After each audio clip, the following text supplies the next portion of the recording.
YouTuber local boy Nani arrest.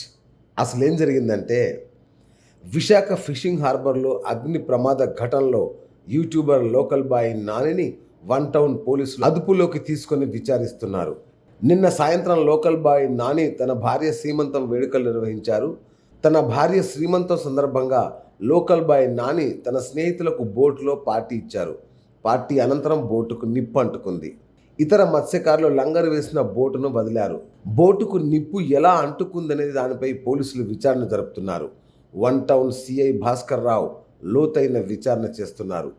తాగిన మత్తులో బోట్లకు నిప్పు పెట్టి ఉంటారని భావిస్తున్నారు. ఫిషింగ్ హార్బర్ వద్ద ఆందోళన చేస్తున్న మత్స్యకారుల వద్దకు మంత్రి శ్రీధరి అప్పలరాజు చేరుకున్నారు. ఘటనా స్థలాన్ని మంత్రి పరిశీలించారు. మత్స్యకారులకు న్యాయం చేస్తామని హామీ ఇచ్చారు. సీఎం రావాలంటూ మత్స్యకారులు ఆందోళన చేపట్టారు. విశాఖ ఫిషింగ్ హార్బర్లో జరిగిన సంఘటన చాలా దురదృష్టకరం అన్నారు మంత్రి.